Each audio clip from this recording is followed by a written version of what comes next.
media outlets, they tend to give the shine to the Power Four schools. And Jimmy and I know that there's a lot of other places and opportunities for student athletes to go if they want to continue their athletic careers and they're willing to put in the work and do the work. And so we're just trying to spread the light on that because Jimmy and I have been fortunate enough to get out of our bubble of New Jersey. And it's a great big country out there, and there's a lot of great places. And we're just trying to spread the word on those great places. We both have lived in California as well. We know it's a great place, and we know California has great high school wrestling. It's like New Jersey, one of the few states that has one individual state champion, and that carries a lot of weight for us. And so if we can do our part to get the word out about Menlo, we're going to do our best tonight. Sounds great to me. I like it. Awesome. Ladies and gentlemen, howdy and aloha. We are here, you are there, and you are now rocking with the best. And we greatly appreciate you tuning in for another episode of Airey Bros Radio. You all know why we're here. We're here to shine a light for the athletes' families that are looking for the right tribe to keep the tradition alive. But before we get rolling, you all know the drill. Make sure you hammer that like button. Drop a comment. Every view, review, and share helps us grow and give back to the sports we love. Following us on Instagram, YouTube, Spotify, and Apple Podcasts. And as always, this episode is fueled by Black Sheep Endurance Coaching for all your ultramarathon and nutrition needs. On to tonight's guest. We're going belly to belly again. 2 nights in a row, we're back on the mat. We're with Coach Joey Martinez, the Director of Wrestling and head men's wrestling coach at Menlo University. Coach Martinez has led the Oaks for 16 seasons, guiding them through an epic 2024-2025 school year. Their first as an NCAA Division II program, capturing the inaugural MPSF championships, and their program's first ever NCWA national title. Under his leadership, Menlo produced 3 NCAA individual champions. They had 10 All-Americans and went undefeated at home. He is also a Menlo Hall of Famer himself. Coach Martinez was a 2-time NAIA All-American and still holds multiple school records.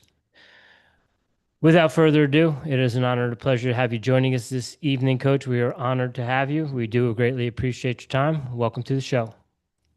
Thank you guys for having me. I appreciate it. It's exciting to be here. Yeah, we're excited to get into it. We love talking college wrestling and doing our part to help grow the sport and give back.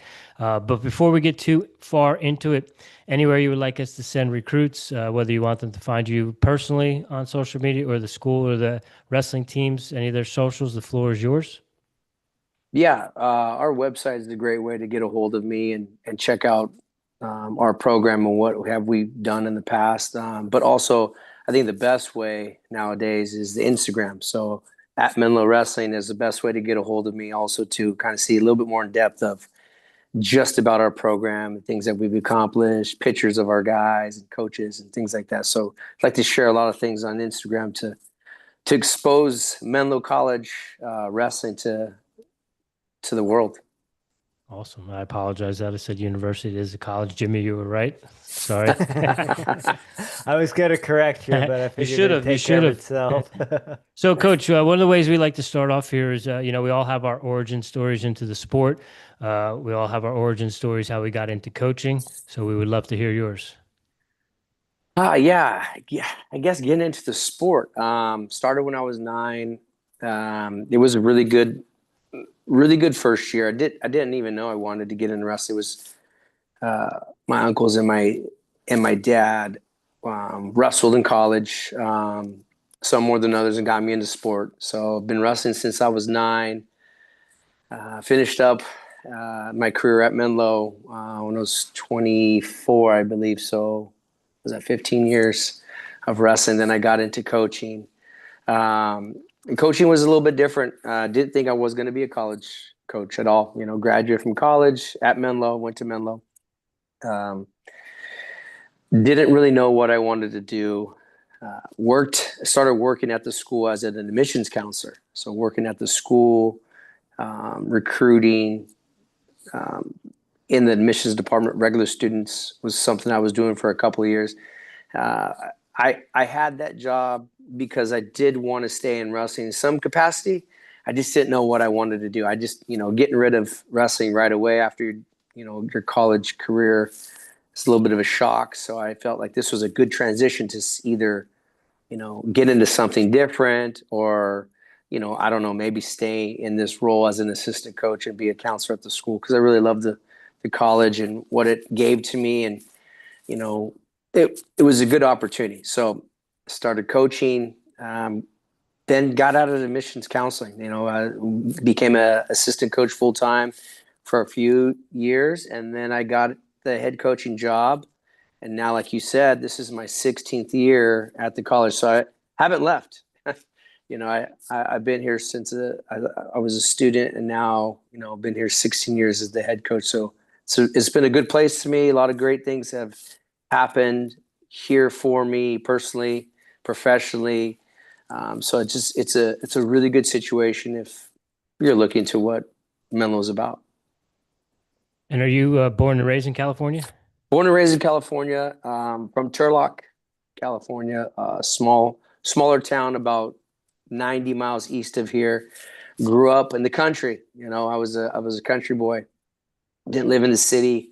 Went to high school. That was like, I had family that lived in the city, but actually going there constantly was a little bit different. It took like 20 minutes to get out there to the school. So it was a little bit of a different. My middle school was small, so getting into a high school was a little bit bigger, was a little bit of a shock, adjustment, a lot of new people I met.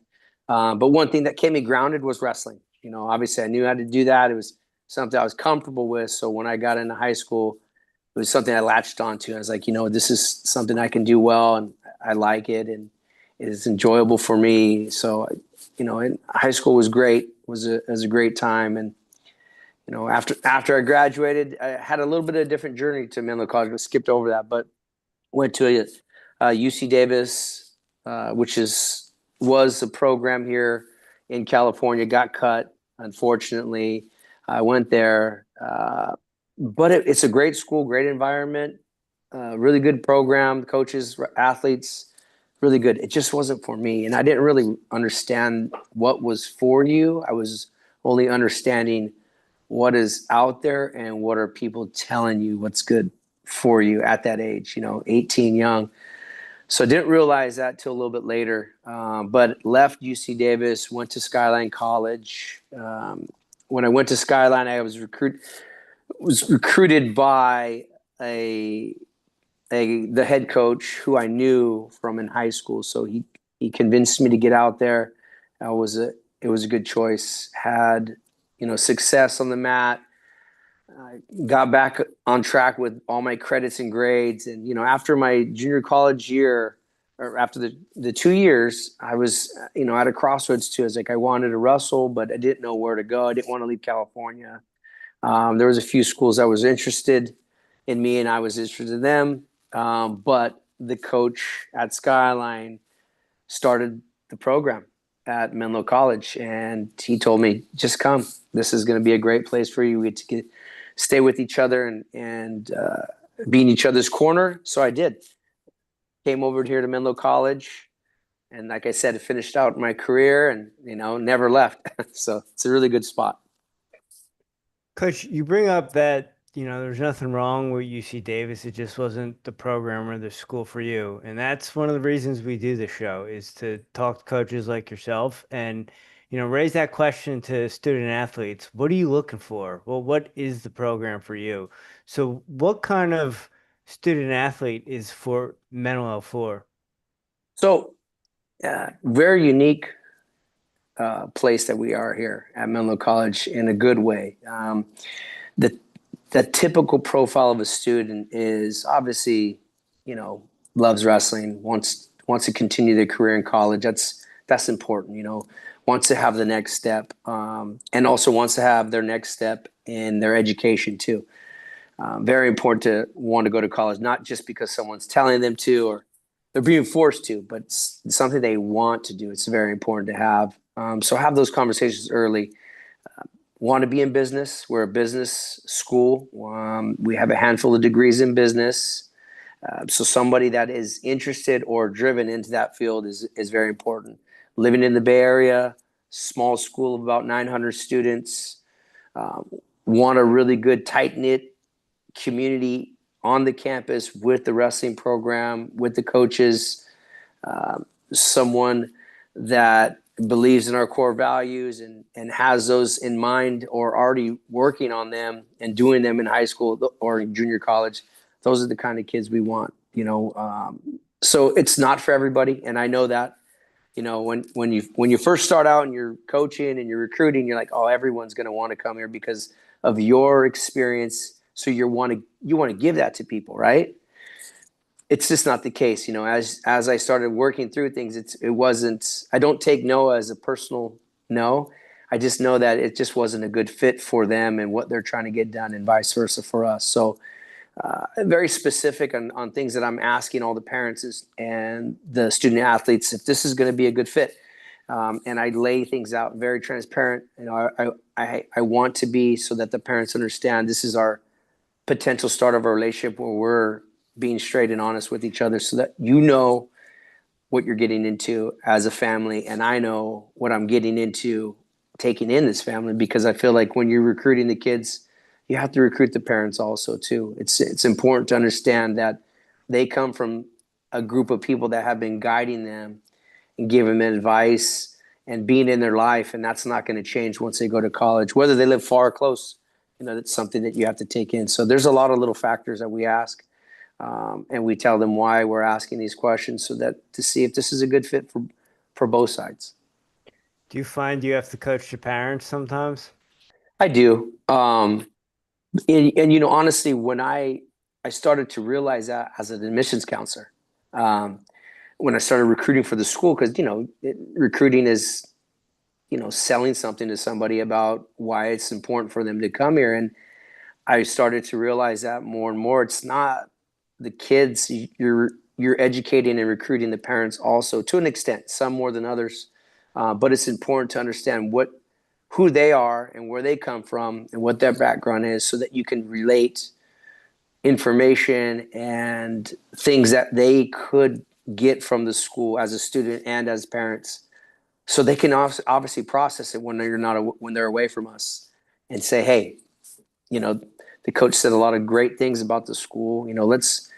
Let's figure out if this could be a good spot. I really like how he said this. I really like how he said that. I didn't like that they didn't have this, or I didn't like they didn't have that. So I think that having the parents involved is important. Again, to an extent, and I feel like every family that I meet, I always tell my coaching staff that everyone that you meet is like a fingerprint. They're all different. They're never going to be the same.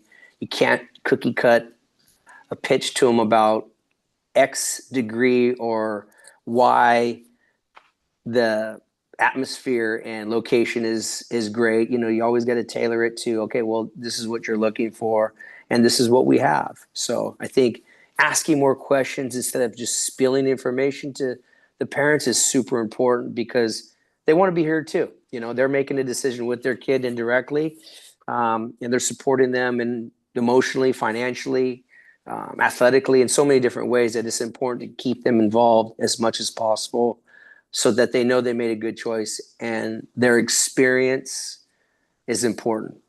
Winning and losing, or winning is going to be top of the list. Obviously, every coach is going to say they want to win. I want to win just like everybody else. But I really feel like providing a really good experience for the student athlete, and when you do have time, providing that experience for the parents is important, because that's what they take away from the college.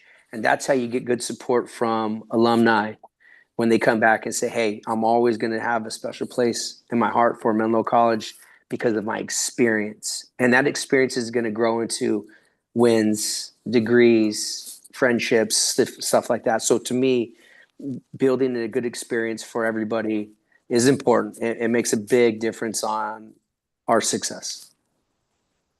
Coach, talking about recruiting, talking about winning, you were NAIA school, you were an NAIA All-American. We're making the transition to Division II now. You had to sit out from the postseason, but you did some winning. How has the transition been from a team perspective and from an athletic department perspective? And I guess it's got to be tough sometimes when you're talking to kids. It's like, hey, we might have to We got a great team. We got things going on, but we're not going to be able to compete at the championships. Is it for 1 year or 2 years? Right now it's for 2 years. Mhm. We're looking into waiving one of the years. So we're in that transitional period where I feel like we're going to have probably one more year here, and then we're going to be full-fledged being able to go postseason. So right now, and I get this question a lot, is, are you a Division II school? And to answer quickly and correctly is yes, we are. We follow the NCAA guidelines. We have a lot of protocols and procedures that we do. The only thing we can't do is we can't participate in the postseason right now. Everything else we can participate in, like the MPSF conference tournament. That is a Division II conference tournament, so we were able to participate. And luckily we had a great season last year. We won the first ever, which was amazing. On another story, on another note, but yeah,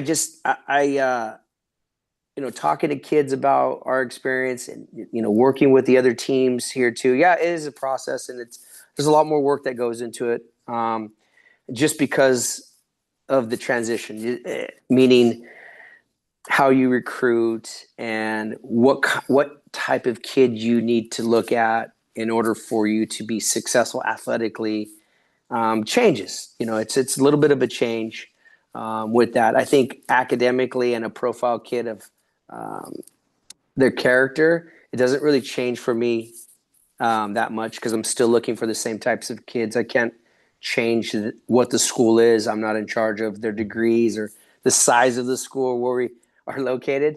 But I think the transition has been, it's been challenging at times, but it has been fun. Overall, I can't complain. It's new waters, right? You're going into something brand new, and it's exciting because you don't know what to expect. And I think that's where we're at as a wrestling program. And I think the other coaches and the other programs are thinking the same way too. And will you guys, Go ahead, Rich. when you do go Division II and you're qualifying, will you be going to that region, the same region with San Francisco State, with the Colorado schools and stuff? Correct. Yeah. Yeah, that will be the region that we are in right now. I feel like they have around 14 teams. It's a pretty big region. Yeah. But we will go there. Okay. Coach, so you guys were, I'm pretty sure we're top 4 in the IA pretty consistently the last couple of years. And obviously we know I'm going to get this wrong, the NWCA, correct? Is Yes. that, yeah, the NWCA, that's a tough tournament. I know a lot of people kind of see it as Division I or bust, but Rich and I know from all the coaches we've talked to, from people we know have wrestled in that competition, that it's pretty tough. You're going to see some really good competition. Do you have to sell the kids on that, or do the kids see it as, hey, this is an opportunity, and in the process we're building a school that kids past us are going to have a great opportunity? Um, I think that this year or this past year, sorry, not to correct you, but it's NCWA at the NWC. There's two different, there's two Yeah, different I always get it organizations. wrong. I know. And sometimes I switch it up too, but no, they treated us well. They welcomed us last year. I can't never say anything bad. They're a good organization, some good people that work there. But I think that, going to your question, I think that it was a little bit of a challenge last year recruiting.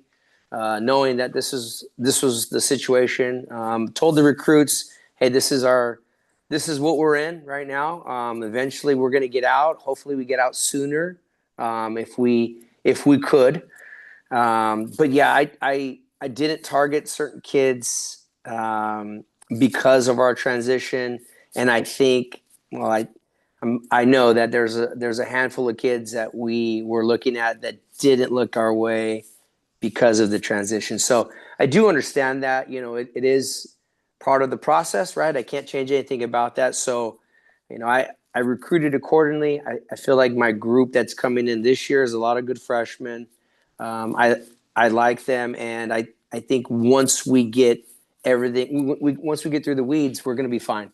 We're going to be back recruiting pretty much the same type of way.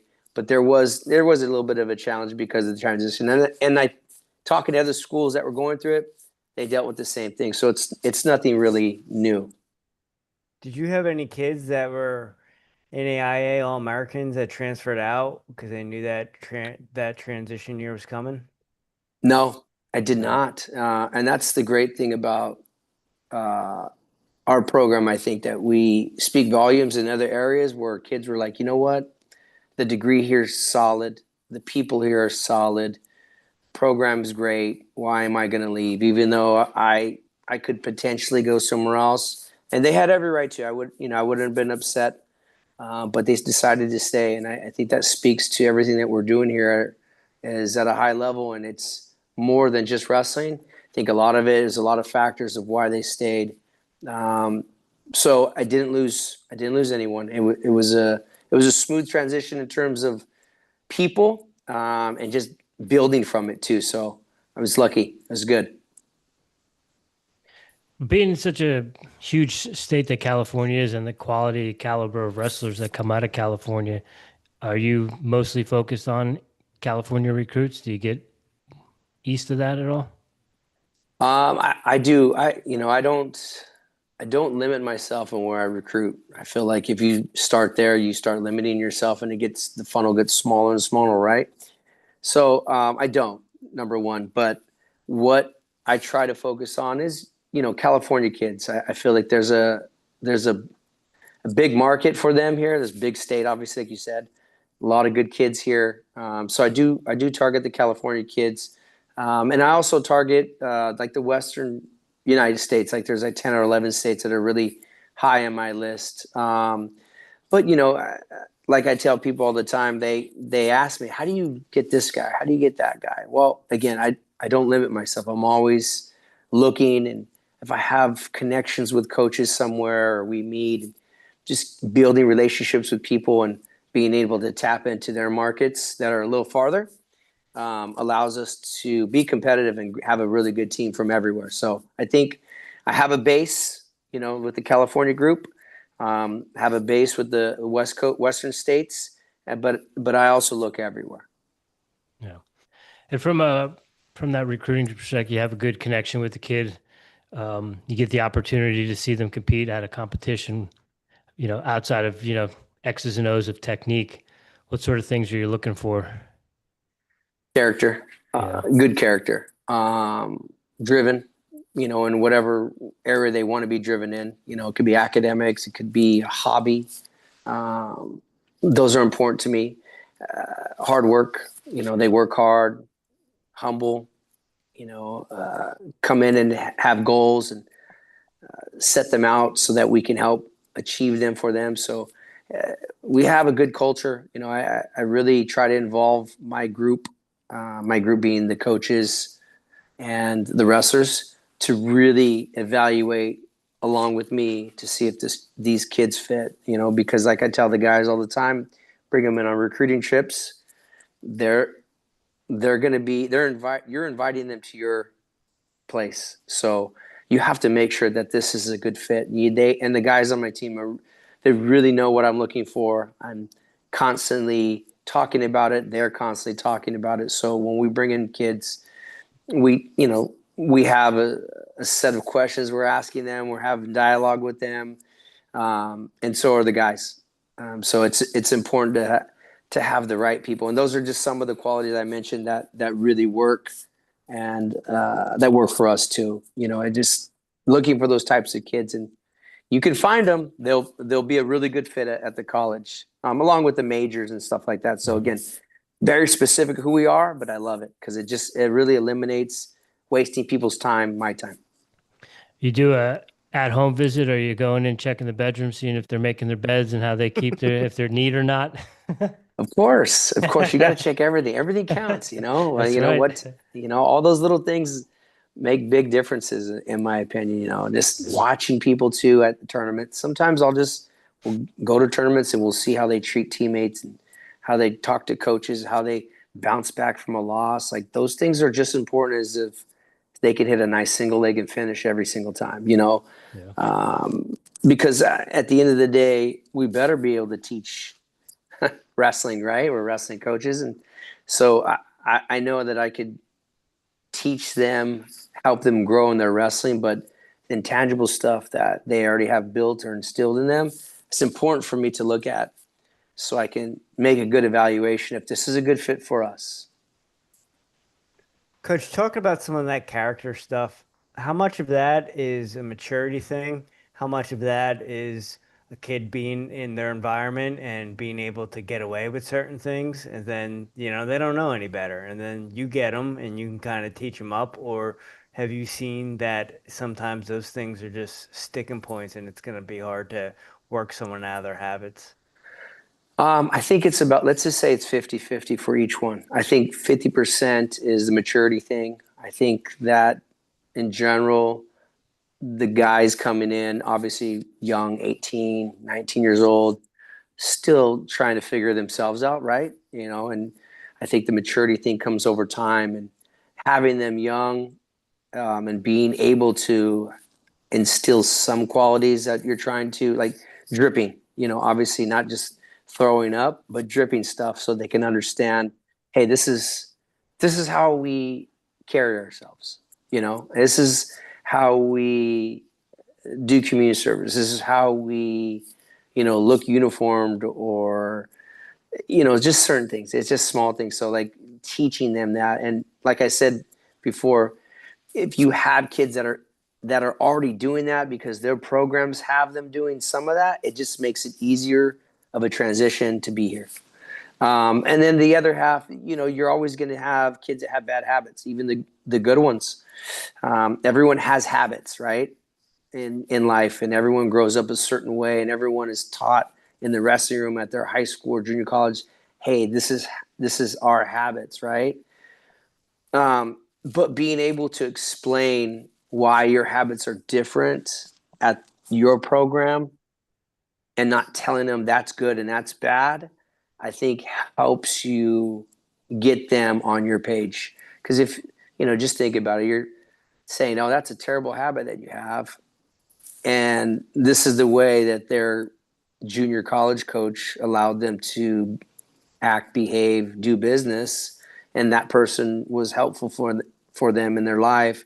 They're going to take it as a disrespect in some type of way, or they're going to be torn. Well, one coach is saying this, that was important in my life, and now you're saying this. So I think that explaining why it's important to have these habits and be consistent with them in your program, in what you're doing, and focus on you, that makes a big difference in their mind, because now it's like, well, I'm here, and now this is the way we have to run business.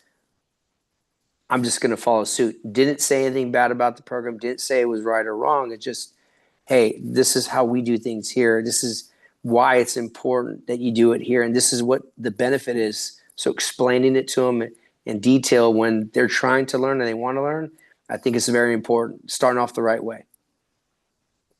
Coach, 16 years in coaching, and a lot of things have changed, right? We talk to coaches, they say kids hasn't changed, but the times have. Has there been any kind of big shifts in maybe perspectives of things, or the way student athletes act, that you've kind of had to shift the way you handle things? Man, I had a conversation with one of my coaches about this a couple weeks back, but I think the biggest thing that I had to make some adjustments with, address, talk about in general, is the social media stuff. I think that has blown up in the last 7, 8, 9 years, like really big. Like it's jumped into all kinds of different things. I mean, look at all the platforms they got, with all the different things you can communicate and see and look at and be influenced or not influenced. So I think that is a big piece that I had to make adjustment with and talk through about why that is good, why it's not good, what are we looking at, why is people doing this, how to take things, So I think the social media point of it has been a big thing where I had to make an adjustment on how to talk to the kids and evaluate things. So with the social media stuff, is there hey, no putting stories up when you're in the room? Or, hey, I want you to put stories up in the room. What's kind of your perspective? Yeah, in the room, obviously, I don't want them doing anything during practice or before practice, and talk about that in the beginning of why, not necessarily walk in the doorway. We're here to wrestle, not post a story. That stuff can wait. Obviously, if they're after practice and we're cleaning up and stuff like that, I don't think that's wrong. I don't think that's bad. I think it's giving a give and take. I could be hard about, no, don't have this. And you're always going to run into a situation because social media is such a big part of the guys' lives, in my opinion, that I have to have a bigger perspective on how am I going to handle this. So I feel like nothing before, nothing during. If you want to post something that's appropriate, we talk about it at the beginning. That's fine. And I want to post something, hey, I had a great workout. Totally fine with me with doing stuff like that. But I try to keep it to a minimum. Don't post things. Focus on what we're doing here. Like we're at a tournament or a dual meet. Let's stay off of it. You want to do something before, great. But we didn't come here to post stuff on social media. We came here to wrestle. Talk about dual meets. You guys were undefeated this year. How's the crowd support? You guys get good turnouts for your dual meets? Obviously, there's quality wrestling going on, but I'm assuming it's a tough gym to wrestle into. Yeah. So we went undefeated at home. It was great. Like I loved it because we have good crowds. Like the last, I want to say a little bit before COVID is when we started building real good momentum on our crowds, our sizes. And then obviously COVID hit, kind of set us back a little bit. But we picked it up a year or two after we got back, and we have good crowds. Like we wrestle in the gym, we have a spotlight. We have a lot more alumni now in the area that have been staying. So they come and support, have families now. We have a lot of new wrestling supporters too because of our support in the community.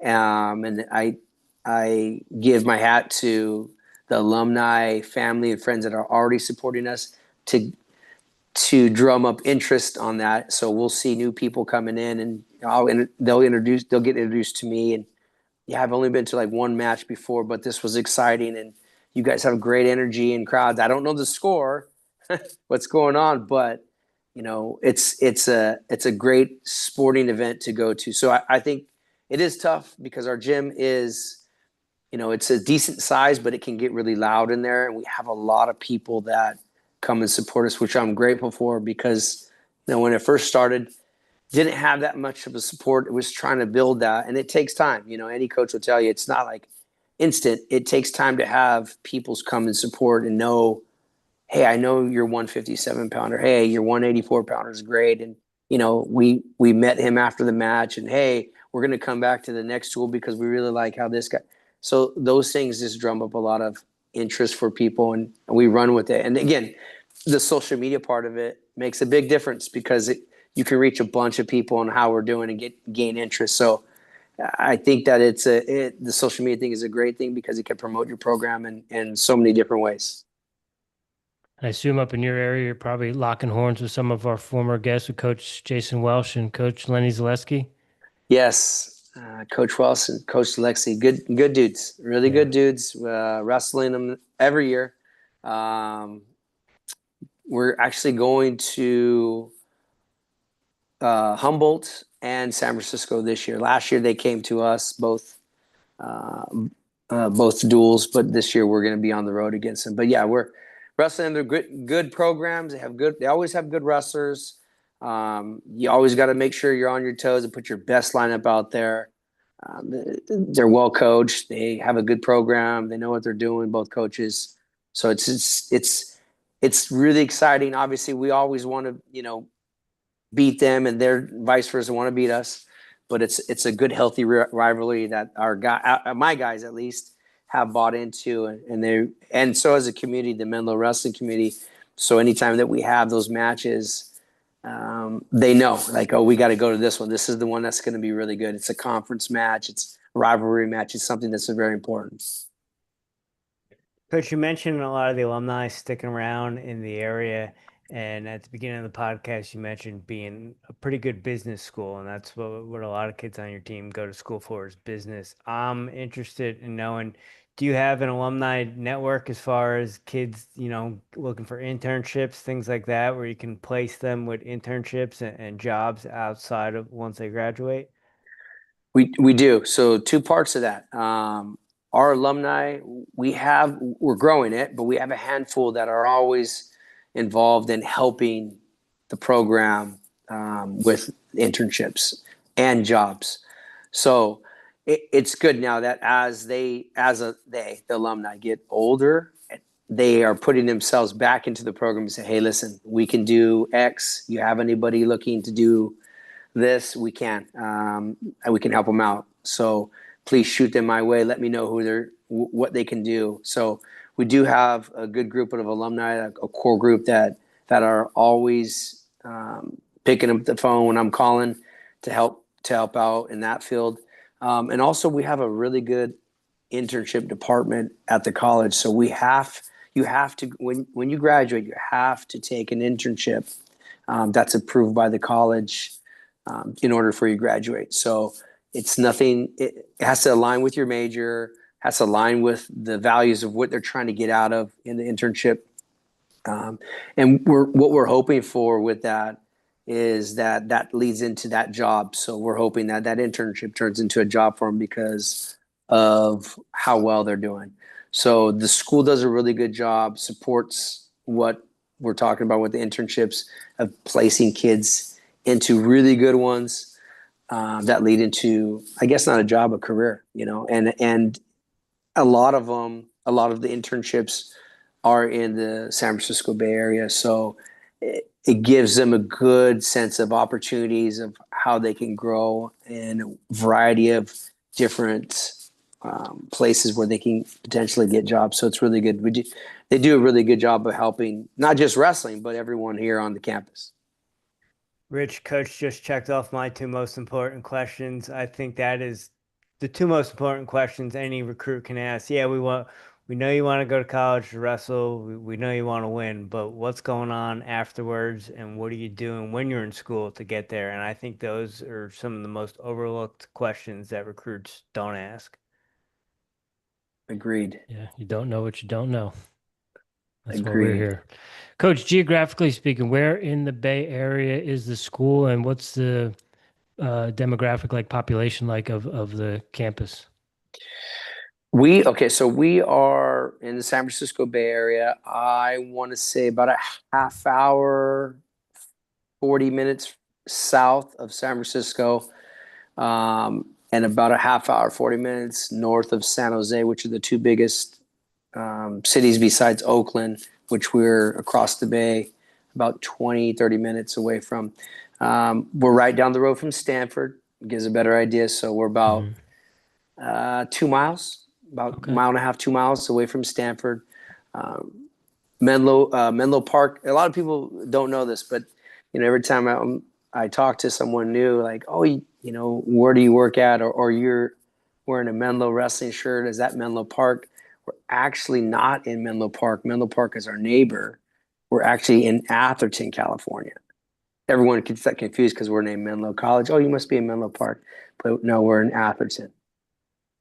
Okay. And the background of I guess the diversity on campus is a lot. I can't put my finger on we have majority of this group on campus. Yeah. We have a lot of international students, a lot of kids from California, Western states. We have a handful from the East Coast and Midwest, percentage wise. So we're spread out everywhere. I want to say the last time we checked, it was, I want to say 18% were international kids. So we're growing the international group pretty well on just the regular non-athlete side students. So very diverse, very great area to come into and learn about a lot of different things. Our professors are great, have a lot of cool classes that we're offering and teaching. Professors think outside the box with that. The classes are small, about 15 students in each classroom.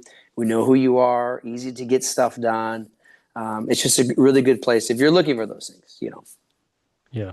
I've been to Palo Alto quite a few times. It's a beautiful area. And that's another reason, Jimmy and I are, like I said, we're from New Jersey, the Northeast. Winters are, during the wrestling season, you don't really see the light of day. So we're always trying to encourage kids from the Northeast. Like there are places where, it doesn't snow and you can be in shorts in the wintertime and be out, go to wrestling practice. You want to look into places in the South, places out West, and get some sunshine on your skin in the wintertime. For sure. Yeah. Sure. Yeah. We don't get any snow over here. No snow. No. I mean, the weather right now is actually really nice. It's about 78. It's going to be like this until probably October. So I love it. Coach, when are the kids coming to campus? Oh man, too soon. Too soon. They get here. So orientation is actually this Friday. So all the new students get to check in. Monday is our first day of school. The 18th, I believe that, right? It's Monday. Yeah. So they're all going to be back. It's going to hit us fast, but trying to enjoy the last couple of days before the storm hits.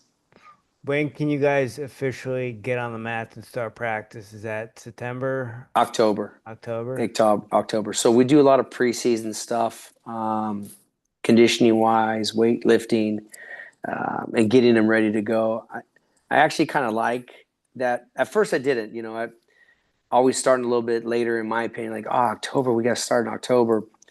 But it actually is good in my opinion. I think that getting them up to speed on what we're doing in the weight room, what we're doing conditioning wise, getting them in shape to an extent, a little bit stronger, learning the program, and then getting on the mat, I think it's a good thing. You asked me 10 years ago if that was, I'd be like, I hate it.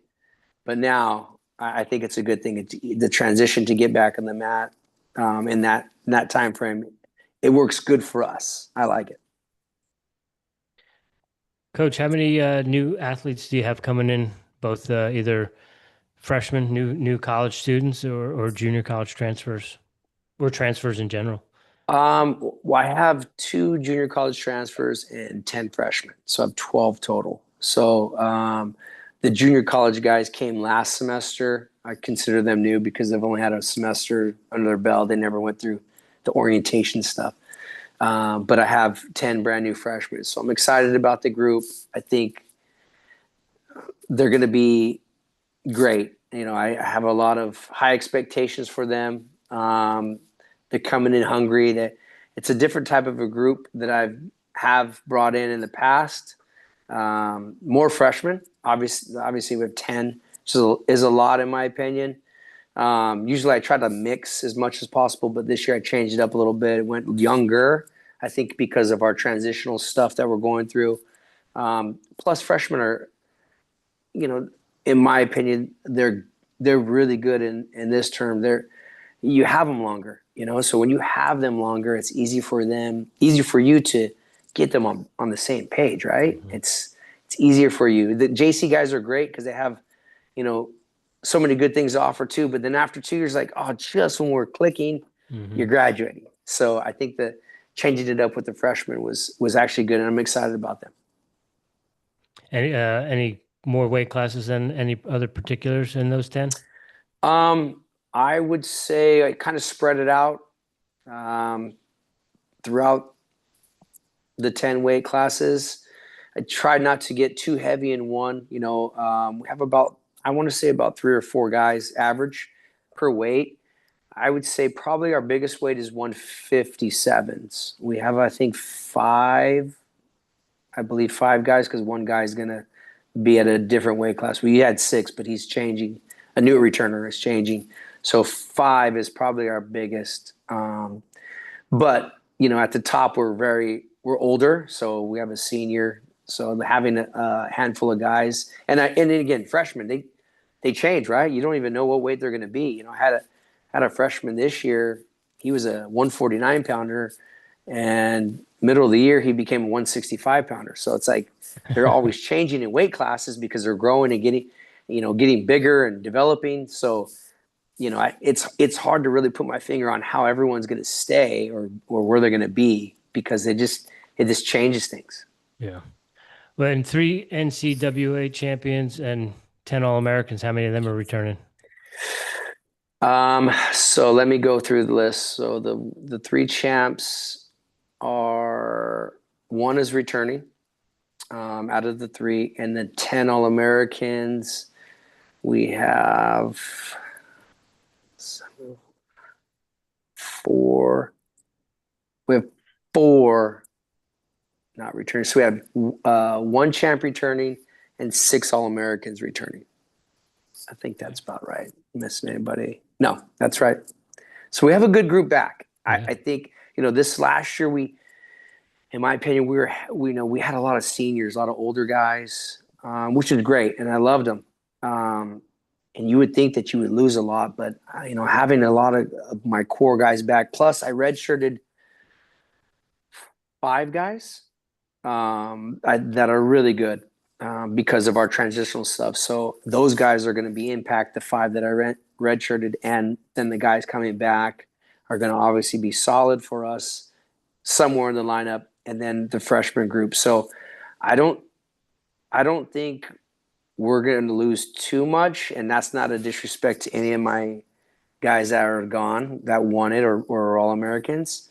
That's just saying that we had a great year and we had great people come through the program, but we're just going to get stronger and get better. So I just think that's just the way the program is built and ran. So it's exciting to say that because we do have a really good group coming back. Coach, I have like a 3-part question for you, but I'm gonna ask you 1A, 1B, 1C, so I'm not just throwing a bunch of stuff at you. Shoot So you find out you're going Division II, but you have that 2-year transitionary period. Are you excited? Are you bummed? What are those initial emotions? Oh, come on. Of course I'm going to be bummed. Human, right? Of course, I'm going to be a little bit bummed. Obviously, I can't dwell on it too much because a lot of this stuff is out of my hands. And it's unfortunate for me. It'd be like we're going postseason eligible now. But like I've been telling the guys, it is what it is. We are going to always pivot and roll with the punches. This is how we work and do business. I think if you dwell on things too long, it consumes your life and you forget about what the next thing in front of you is. So I'm going to obviously be a little bit disappointed and bummed. But I have to get over it because we have a bunch of guys that still have a lot of wrestling life in them, and we got to focus on that. Were you stoked that you guys won the national championship, or was it a little bit of a caveat? No, it was exciting. I feel like anytime that you can get highlighted at a national stage and win something like that is special. Don't care what it is. It could be a pie eating contest, right? Like you national champ in that. So I don't think you should ever be saying, "Oh, it is what it is." You got to celebrate the wins, because people are celebrating their wins over your losses. So anytime you can win something, it's special, and it's we didn't do anything different. It's not like we came into the season last year and said, "All right, guys, let's throw everything out, and this is a weird year for us, and let's do everything different." It was just business as usual, and I think if you talk about that and you have a special year like we did last year, it means a lot to the guys. You got to remember, some of those guys are seniors. This is their last experience, right? Talked about experience that they're going to get. We got to make it special. Did you have any goals for yourself in the program in the 2-year transitionary period? Yeah. Obviously, I knew we were wrestling in NCWA, so goal was to always win the thing. Have 10 All-Americans was another goal. We did that too. Have everyone in the finals win a national title. Didn't do that, but was close. Academically, we met some of our goals with our GPA and our academic All-Americans. So yeah, I did have I always have goals, and I always express them to the coaches. And we met most of them. A couple of them we didn't hit. Doesn't mean we failed. It just means we just got to keep working at it. But I think this year coming up, depending on what's going to happen, I don't really see goals changing in big picture too much. Smaller picture, detail stuff, yeah. Different kind of group, different kind of group in terms of like what year they are. A lot of younger guys, so I will make some adjustments, but for the most part, I don't want to change too much because I think what we've been doing has been working. and I'm not going to fix something if it's not broken, right? That old saying. So always making adjustments, but not drastic changes, because I think that what we're doing here is pretty solid. Last one, Rich, I got for Coach on the fire hose of questions. So You you wrestled. broke them up this time. Yeah, Usually did, he doesn't huh? take a breath and ask them all at once. Coach, you wrestled NAIA. You obviously coached NAIA for a while. Us being from the East Coast, it's not a lot of kids either go, NCAA, right? Or junior college. It's not really an option in the Northeast. So just maybe educate our fan base on the difference and what your thoughts are on the competition at the NAIA level. Well, I guess it'd make it kind of easy for people to understand. Like I didn't even know what the NAIA was when I got to Menlo. I was like, what is this organization? I only knew NCAA, right? Everyone knows the NCAA. But as we started wrestling, it started to make it really apparent that there's some really good wrestlers in the NAIA. And I think the biggest thing is the quality, meaning let's just pick the All-Americans, right? All-Americans in Division II and All-Americans in NAIA. I think that the difference is there's a little bit more, there's more depth in the NCAA, Division II. The quality is probably equal, maybe a little bit better. But if you had to, I don't know, I feel like if you put the top 8 NCAA wrestlers and the top 8 NAIA wrestlers in each weight class, for the most part, you'll probably get a different champ every single time, because they're right there. They have some good wrestling, good wrestlers. And I think that because their eligibility requirements are a little bit different than the NCAA, you get different types of guys that you couldn't get, that left the school or didn't leave a school. They just couldn't qualify out of high school and NCAA. You forget about how talented these people are that wrestle, and, going to that tournament every year and the NAI tournament and seeing the top teams and the quality of guys, it makes you open your eyes about, wow, there's some really good wrestlers that wrestle, really good coaches that coach in the NAI. The NCAA they're obviously very, very strong. And I know them because I see them enough, but I don't know them quite yet to make, okay, this is what it actually looks like. But just knowing what I see and knowing the NAI pretty well, I think the depth is a little bit better with the NCAA. But the quality of an individual wrestler, it's debatable per year, per weight. Yeah. Jim, put a pin in NCWA. I got a question for that I want to go back to, but I'm curious about the transition, the NAIA to Division II. I'm sure that's not like an overnight thing where someone just wakes up and is like, hey, I got an idea. We're going to do this. Is that come from the athletic side of things? Is that from higher up, like the president, or is it a combination? What goes into, who is there, like a think tank or something that decides, hey, we're going to go from NAI to Division II? Yeah, it's above me. Yeah, it's above me for sure. Yeah. But yeah, it's the level of president and AD. They're the two that talk through it,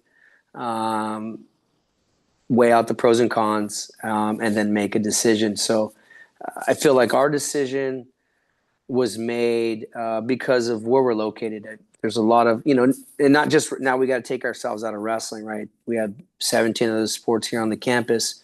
What's the best move for everybody? Not just us wrestling. So I think the best move was to go Division II based off of where we're located, who was around us, so on and so forth. So President and AD made the decision, hey, this is what we're going to do. And once we made the decision, we're all in. We're like, all right, let's go. This is what we got to do. And to go through this transitional process. And they've been supportive. They've been huge. There's so many people behind the scenes that have helped us through this transition that can't get enough credit. And it would be like a long list, like a movie list of all the things that they've been doing and contributing to our transition. So a lot of different people here, but it was at the top where it made that decision. And then I think it was based off of those things. It was just where we're located, who's around us, and how can we get quality matches and be in a really good conference that's going to benefit all the sports. Mm-hmm. Yeah, I was always curious how those sorts of things work. I'm also curious, as Jimmy and I have learned from doing this podcast, that a lot of the NAIA schools have like a faith-based aspect to the college or the university. Is that something that is a thing at Menlo? No, No. we're not. Yeah, Okay. but you're right. There are a lot of schools that are faith-based. So, but we're not. We are not. Yeah. Okay. And the last one I wanted to going back to the NCWA tournament. Was there any surprises in terms of the quality of competition? Anything that stood out to you? Any individuals from other clubs that you think, hey, maybe I could recruit him? Yeah. So a couple things I learned from the NCWA, some good things. One of the biggest things that I learned is, yes, people label the NCAA as a club wrestling organization, but it is frowned upon when you say that, because it's not really just club teams. There's other teams also like us transitioning. So yes, I did learn a lot from them. Didn't know what to expect. I've never been to Louisiana. A lot of guys haven't either. That was where the national tournament was at. But yeah, went back there. I mean, it was a huge tournament. It was a 64-man bracket. It was, it was a lot of days. It was a taxing tournament, for everybody, not just Menlo, but for everybody. But I was impressed. They have a handful of individuals in each weight class that are pretty good, and it was exciting to watch those matches, because they're really good wrestling programs. There's some teams that just discontinued, but they kept a team around and they had a good coach, and and then there's some teams that had really outstanding individuals. So it was there was a lot of eye opening for me, because I didn't really know what to expect. I only see some teams throughout the years, and I didn't really get a good picture of like what to expect. But when we went to the tournament, opened my eyes. Really good wrestling. Some teams are solid. Individuals there was some exceptional stuff. There was also, I didn't know this, but there was a team from Puerto Rico that was wrestling out there too. So they have a really good wrestling program out there too. So impressive, very impressive. Big tournament, big bracket. You place at that, it's a, to the least, it's a stressful wearing couple days on you because of just the size and how you have to weigh in and train and work out and compete. So it was a good experience. Nice. Did you get a po' boy when you were down in Louisiana? I did not. No. How about a beignet? Yeah, I know. I felt like you're in the stadium or the arena the whole time, and I'm just trying to grab whatever I can before we had to go to bed and repeat the day over. But I wanted to. I was like, wow, I that was my thing I wanted to do. But one of the things I did is I ordered crawfish from a place over there and had them delivered to my house in California. My son was the one that was pressing me to do that. So I delivered them, and they got there a day after I got back, and we had little crawdads. Nice. Crawfish. Yeah. So that was pretty good. No, second time, but we actually did the whole little, boiling them and cleaning them and stuff, because my son really wanted to do them, but he set me up because I did most of the work. He ate them, but I did most of the work. So I still look at that pot in my garage where I'm like, I bought and I haven't used it since. But yeah, it was a good experience. But I did have a crawfish. Nice.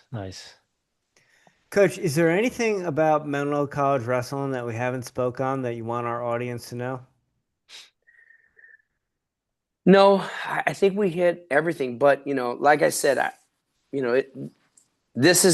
feel like it's a diamond in the rough. A lot of people know about us, but a lot of people don't. They only know about what you hear. So I guess to your question is if you're intrigued about us, if this is something that you want to do or looking to do or want to know more about, reach out.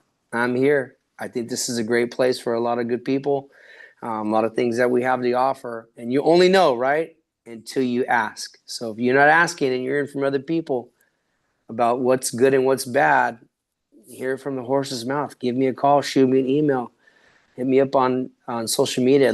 Let's talk about what you're looking for and who we actually are.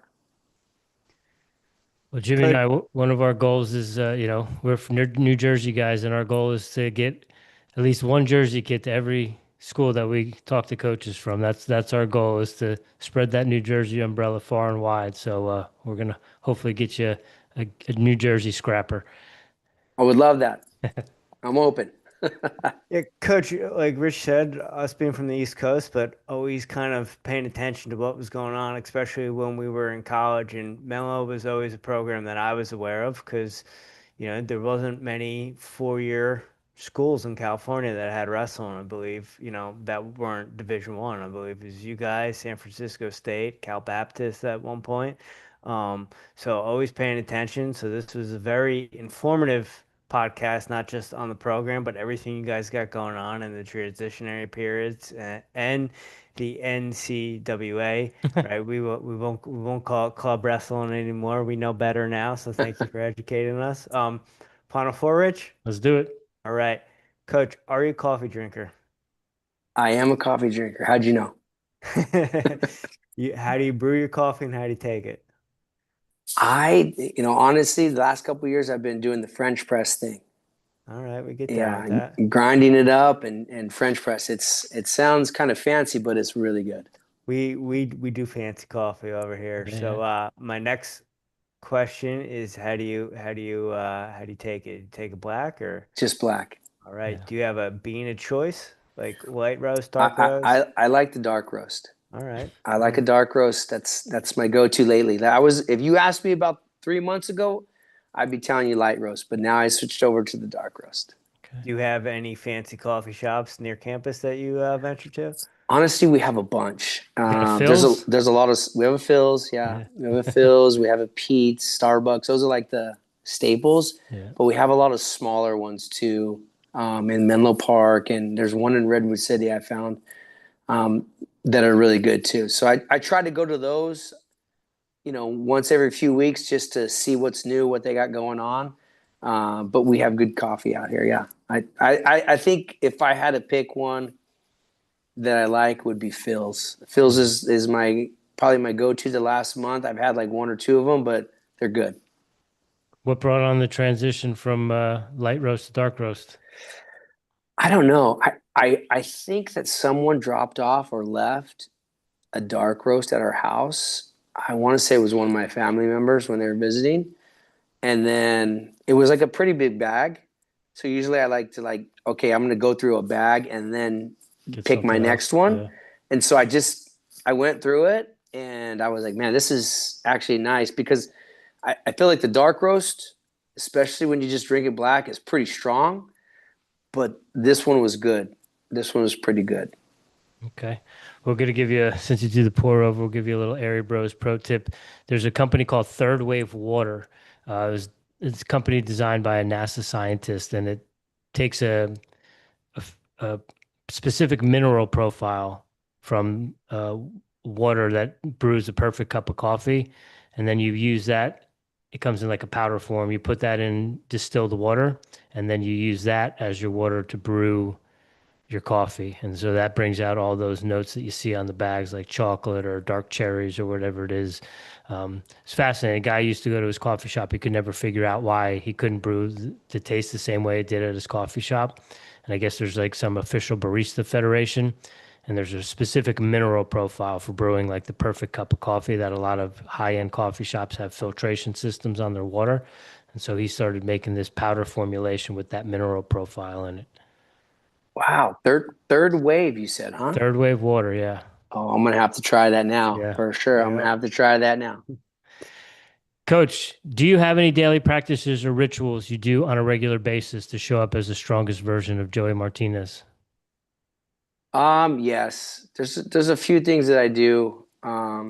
one of the things that I like to do is I like to get up early in the morning. So we have practice at 7. So I'll get up about 5 and just have time to myself. I guess the biggest thing is just time to myself to when everyone's sleeping, and I don't have to be rushing everywhere. It gives me peace to like, okay, what's my day going to look like? What's even my week going to look like? But I like to do my week stuff, my month stuff in the office, but just time for myself at the house, waking up early, and then actually going outside. And, obviously it's dark during the winter months, super dark, but just something that I can get some fresh air. Don't have to be rushing to put on a wrestling shoe or finding out where someone's at or an injury in the training room, but just being outside for a little bit. And honestly, a couple of minutes, maybe 5 at the most, is important. So like getting up early, thinking about what my day is going to look like, being grateful, when I go outside, thinking about what position I'm in. And I try to pick one thing for myself, why I'm grateful. Is important. And we do that too with the guys. I didn't even mention that, but we have a gratitude talk at the end of each practice because, it's important that I'm doing it because I feel like I'm blessed being able to coach wrestling, right? And this is my job and I get paid for it, right? This is amazing. So I always talk to the guys about that too. But I think going outside for myself, reflecting a little bit on what I'm doing for the day and being grateful for at least one thing is like my ritual. Love it. Yeah, we can get down with that. No Those doubt. quiet mornings are everything. Yeah. Yeah, for sure. Especially when they're dark. It gets dark. It's really quiet. Coach, what are you listening to right now? Music, podcasts, audiobooks? Are you reading anything? Oh man, it's funny that you say that because I do like to read books that, it's weird. So when someone gives me a book, I usually read it during season, and then out of season, I'll try to find something to read. Sometimes I don't. Sometimes I'll find small things, but that's one of my things. Like if you give me a book, and I'm out of season, I'll read it. In season I'll read it, but if out of season I'll wait. So that's one of the things that I'll do, like something that I have never told anybody. Now I'm telling you guys. But I'm listening to some chill music right now. One of my sons, he put on some music, and I asked him, "What is this?" Because we were barbecuing, and it's like, "Oh, it's chill music, Dad. It relaxes you." So now I listen to that, and there's a bunch of artists. I don't know who they are, but I'll listen to them, and it's very relaxing. And I feel like I can either work if I put my headphones on, or just be at peace a little bit at the house. So chill music on, what is that? Spotify. So if you type that in, you'll get the station and just play it. And I think it's really working good for me. That's our vibe, right, Jim? Yep, always. Coach, you mentioned you have some sons. Do they wrestle? The $1 million question. No, they do No? not. No, they do not wrestle. They don't have. They have interest in it to a point, but they're not interested in doing it themselves. They're more of a track and field and flag football. Okay. Yeah. Are they younger?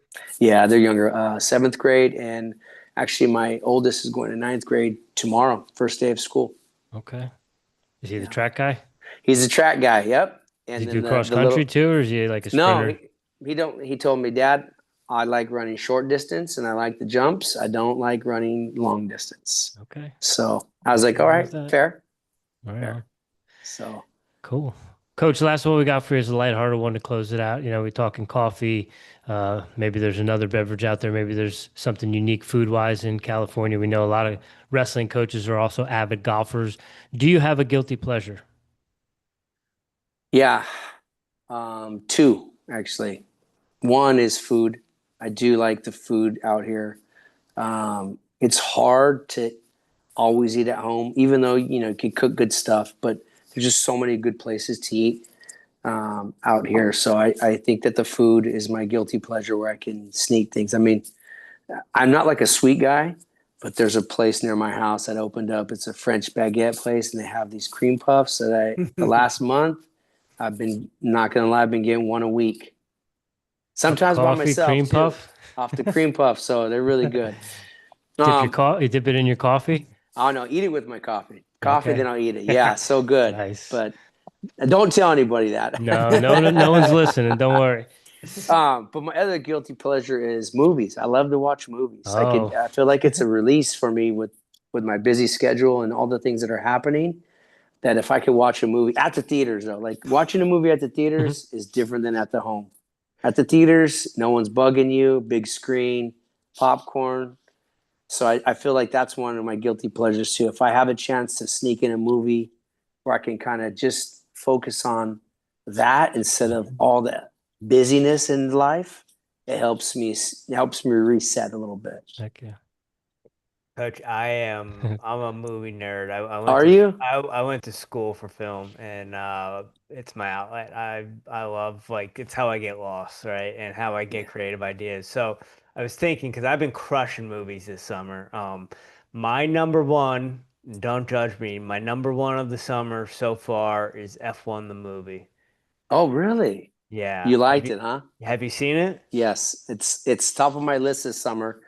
I don't want to say it's my number one, but it's up there. It's top 3. Well, so I'll give you my top 3, and then you can give me yours, okay? Okay. So number 1 is F1 the movie. Okay. Number 2 is Superman, and number 3 is The Phoenician Scheme. Superman, really? Well, I'm a James Gunn guy, Coach. Oh, I'm a James Gunn guy. I thought it was good. It was different. I'm not going off a tangent, but it is different. But I have a coach that coaches with me. I'm not going to say his name because I don't want to say his name, but he knows who he is. He's a Superman guy. Like, you go to his house, you feel like he was Superman back in the day. He has all kinds of Superman stuff. We go together, and he was disappointed. But I think he was disappointed because it was a different type of Superman than the original ones, right? Yeah. So my top 3 right now, shoot. Well, I gotta say one that is probably a little bit different than your list because I just watched it yesterday. And I watched it with my kids, The Bad Guys 2. Okay, yeah, I haven't seen that. That one's pretty funny. I mean, I don't really like cartoon movies, but when you have kids and they want to watch this kind of stuff, it starts to grow on you a little bit. So I would say that one would be one. And then F1 is in there in my 3. It has to be my 3. I don't know where exactly. I don't know what my 3rd one is. Superman was good, but it's not in my 3. Which one did I watch? I don't want to say Jurassic Park because I thought that was a boring movie this summer. I didn't like it. I have to get back to you. All right. You got to put me on the spot. I only got you 2. Did you see Fantastic Four? I did.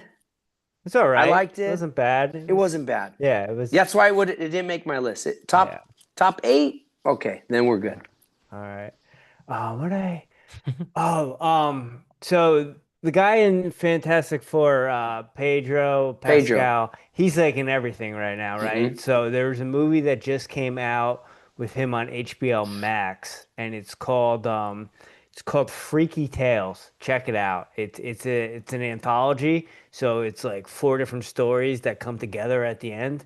If you haven't seen that, check that out on HBO Max. I haven't, and I've been interested in that movie. I haven't watched it yet. And the reason I'm interested too is if there's movies that that I can relate to in some type of way, then they become more intriguing to me. And that one, I guess, was filmed in Oakland, California, which is 30 minutes from us. So I really want to watch that because I like Pedro, and it's because it's an Oakland-based movie. All right, I'm gonna have to get on that. Oh, yeah. Let me do this, but I'm not going to give you a movie. All right. But I've been watching a series that's really funny. All right. On Apple, it's called Stitch. Stick or Stitch? Stick. Sorry. I just finished that with Mark Maron. Yeah, it's great. Yes, it's great. It's great. So I watched that. So there's my 3. All right, I'll take it. There's I sent Rich a scene when he's talking to Zero, and she's like, "I just need you to hold space for me," and he goes, "Hold space? I don't even know what the F that means." But yeah, Coach, we could talk movies and geek out with you all night. Yeah. But thank you for your time. Thank you for getting back to me. Always check that spam. That goes a long way with the Airey Bros. So thank you so much for your time, and we can't wait to follow the program this year. Thank you guys. I do appreciate it. A pleasure to be on here. And again, I'm grateful that you guys are promoting wrestling and promoting us too. So it's really important, but I appreciate both of you. Thank you very much. Yeah, it was an honor and pleasure. We really appreciate the conversation. Great to get to know you. We'll have our Menlo banner hanging, and we'll be cheering for through the transition. And as you're locking horns with some of our other friends and heading to NCAAs pretty soon, best of luck with the start of school. Best of luck with the kids starting school tomorrow. And yeah, have a great rest of your summer. And we look forward to following you this winter. Thank you very much, guys. Appreciate Absolutely. it. Thank you very much. See you later. All right, ladies and gentlemen, that's Coach Joey Martinez. Make sure you go check the links in the show notes. Go give Menlo some support. Let them know that the Airey Bros sent you. That is it for us this week. We do appreciate you tuning in. Next week, we'll be back. We've got 3 episodes next week. First off, on Monday, Jeremy Hartman will be joining us from Hartman Performance. He's doing great things out in the Midwest with a lot of different athletes, including wrestlers and track and field. Then the great Von Erich brothers, Marshall and Ross, will be joining us on Tuesday evening, and we'll be closing it out, going back to New Jersey by way of Stillwater, Oklahoma. Frank Pirelli will be joining us to talk about what he's got going on with the training lab in Stillwater. So have a great weekend. Enjoy. Thanks for